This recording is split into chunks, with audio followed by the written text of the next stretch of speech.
Olá, eu me chamo Rogério Mediolaro Soares, eu sou bacharel em psicologia. Eu venho hoje bater um papo com vocês sobre a biopsicologia, a ciência corpo e mente proposta pelo pensador indiano Prabhat Ranjan Sarkar.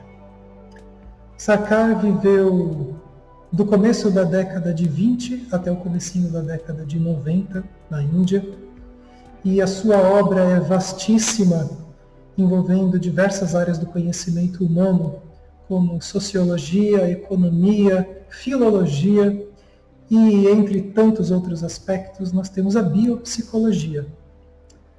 A biopsicologia se trata de um feliz casamento entre as pesquisas milenares da psicologia do yoga com as pesquisas mais contemporâneas da psicologia ocidental. A psicologia ocidental ela teve como seu patrono principal o médico neurologista austríaco Sigmund Freud, no fim do século XIX, começo do século XX.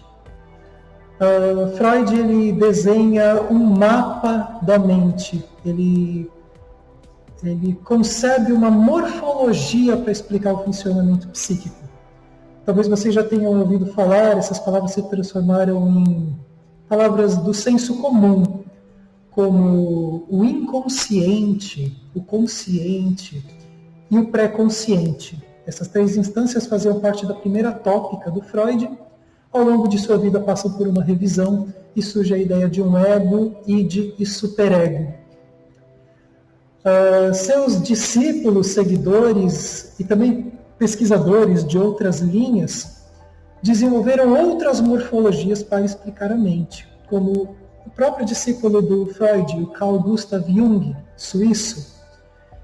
Ele define a mente como consciente, subconsciente, inconsciente e uma porção misteriosa chamada inconsciente coletivo. Um campo povoado por arquétipos e estruturas simbólicas que são compartilhadas por seres do planeta todo, em todas as tribos, povos e raças. A psicologia oriental, ela vem sendo desenvolvida há muitos séculos e milênios. Estima-se que aproximadamente há 7.000 anos atrás começaram os estudos mais profundos sobre a estrutura da mente humana. A psicologia oriental, que nós vamos chamar aqui de psicologia do yoga, ela também desenvolveu ao longo desses séculos e milênios de pesquisa do ser humano uma morfologia para explicar a mente.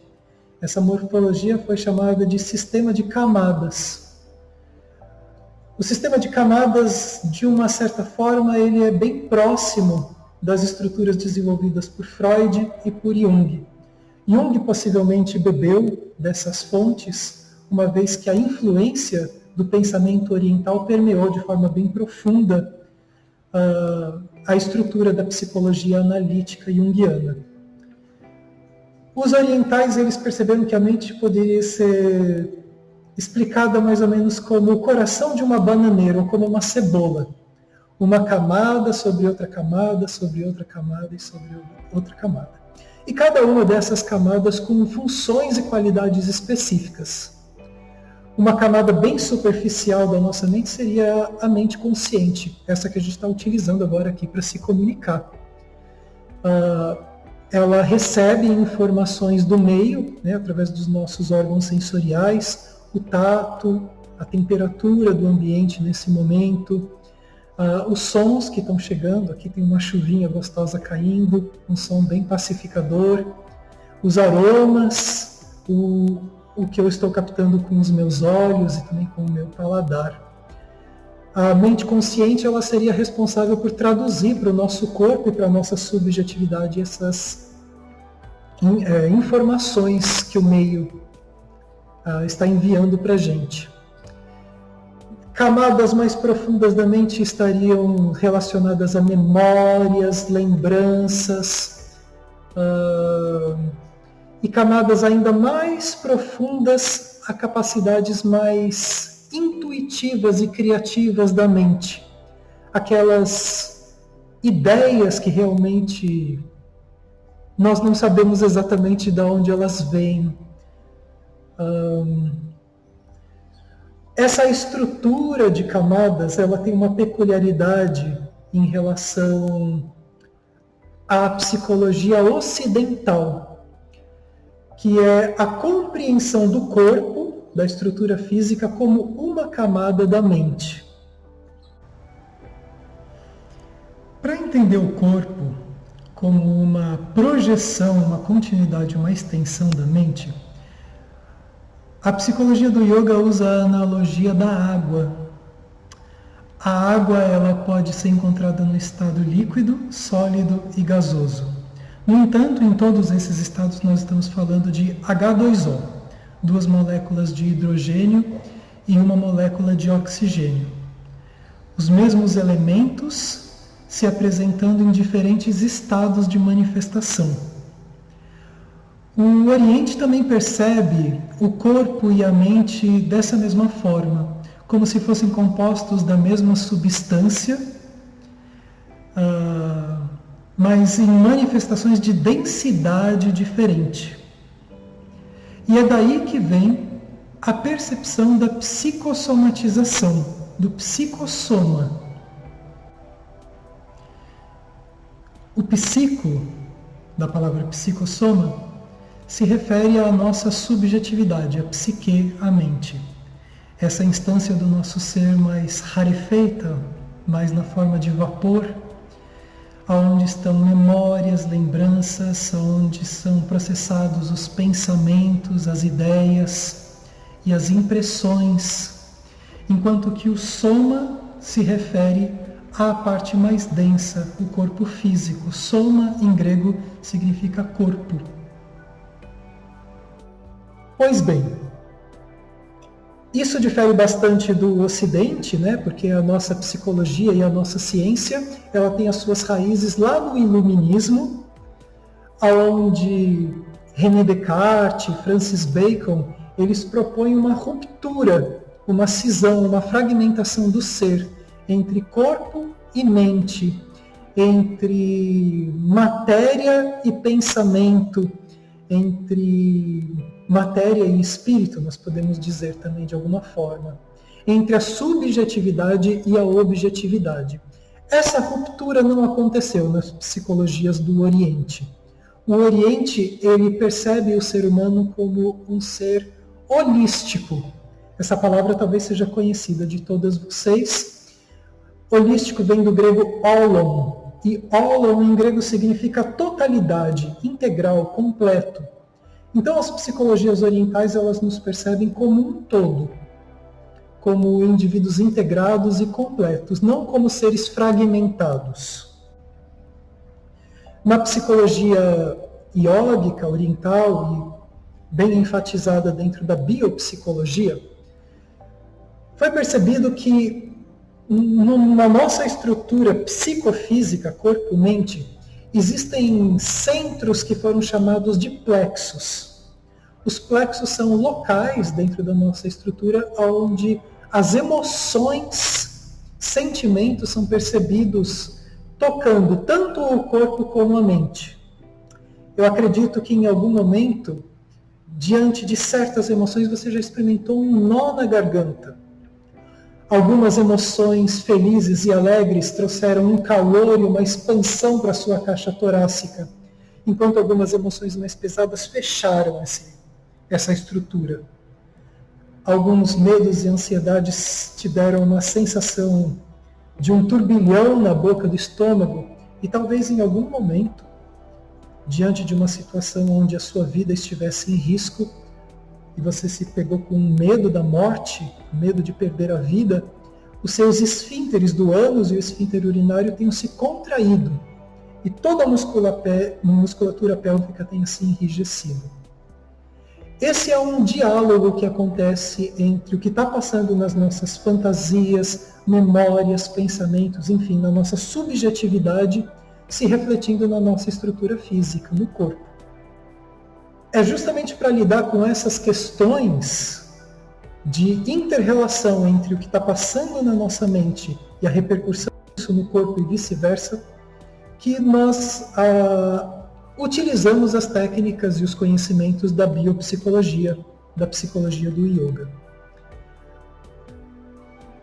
Momentos da vida onde a gente passa por experiências muito intensas emocionalmente, como um trauma, uma perda, ou até mesmo uma alegria muito esfuziante, elas podem fazer com que certas cargas de afeto, né, uma energia psicoemocional, se represe e se armazene em alguma parte do nosso corpo, em algum desses plexos. Quando isso acontece, a gente começa a experimentar uma tensão, tanto na mente como no corpo, e essa tensão pode se tornar uma espécie de sofrimento. No nível mais superficial, essa tensão ela vai ser sentida como contrações e tensões no nível muscular, talvez um pouco de perda de mobilidade articular. Se essa carga de afeto psicoemocional se aprofundar, ela pode começar a afetar tecidos como tendões, nervos, ligamentos. Ela pode também ir para um nível mais profundo e afetar órgãos e até mesmo as glândulas endócrinas. As glândulas endócrinas são fábricas produtoras de hormônios e os hormônios, como a maior parte de nós sabe empiricamente, né, pela experiência, eles afetam as modulações do nosso humor. Uma pequena elevação de um hormônio ou a queda de um hormônio pode nos levar para estados muito depressivos ou estados de muita agitação e hiperatividade. Nesses milênios todos da tradição da psicologia do yoga, foi estudado de forma muito profunda como certos movimentos físicos e certas respirações podem auxiliar no desbloqueio dessas cargas afetivas, dessas cargas psíquicas que ficaram armazenadas em certas partes do corpo, nos plexos. Isso é feito pela utilização dos exercícios respiratórios, como eu disse, e das posturas de yoga. Quando eu falo de posturas de yoga, talvez surja aí do seu imaginário essas imagens que você se depara ao navegar pelas suas redes sociais ou pela internet, de pessoas com corpos extremamente trabalhados, fazendo posturas extremamente complexas, malabarismos, né? Parece um treinamento para trabalhar no Cirque du Soleil. Essa yoga, né, extremamente estética, ela é uma yoga mais contemporânea, e ela é um produto também do capitalismo, podemos dizer, onde existe um culto à matéria, logo um culto ao corpo, um culto à estética. Quando nós falamos de biopsicologia, no entanto, nós estamos falando de um yoga mais tradicional, com movimentações do corpo, com estimulações do corpo e da respiração, que são possíveis para todas as pessoas. Seja uma pessoa com um corpo mais gordinho ou mais magrinho, seja uma pessoa mais atarracada e durinha, seja uma pessoa flexível e malemolente, seja uma pessoa mais jovem ou mais idosa. As técnicas, as posturas de yoga e os exercícios respiratórios da biopsicologia podem ser utilizados por pessoas de qualquer idade, com qualquer condição de corpo. Elas são completamente ajustáveis. E através dessas estimulações, essas regiões onde essas cargas afetivas estão armazenadas e represadas começam a ser estimuladas e essa carga afetiva é encorajada a fluir novamente com mais liberdade para o corpo e para a mente. Como eu disse anteriormente, uma carga afetiva muito condensada vai nos trazer uma sensação de sofrimento, de dor, de um pesar, de um incômodo. Quando essa carga é liberada e ela tem liberdade para fluir pelo corpo e pela mente, é experimentado em geral uma sensação mais agradável de prazer, de relaxamento, de tranquilidade, de criatividade, de leveza mental e de harmonia. Então, esse é o trabalho da biopsicologia. Diversas outras técnicas são utilizadas, além do trabalho físico e respiratório, né? Técnicas que envolvem a concentração da mente, o uso da imaginação criativa, para estimular zonas do cérebro, respostas do sistema nervoso, respostas do sistema endócrino, e ajudar a trazer sensações de bem-estar de novo para a pessoa que procura um tratamento dentro dessa abordagem. Então era essa fala que eu queria trazer para vocês, deixar um pouquinho de informação e curiosidade para vocês pesquisarem sobre a biopsicologia, a ciência corpo e mente, proposta por Prabhat Ranjan Sarkar. Eu vou deixar ao término do vídeo o meu contato, caso vocês queiram fazer alguma pergunta e entrar em contato comigo de alguma forma, como também algumas sugestões de literatura para quem desejar se aprofundar e conhecer um pouco mais sobre a biopsicologia. Desejo a todos vocês muita paz, muita felicidade, muita harmonia para o corpo e para a mente. Gratidão.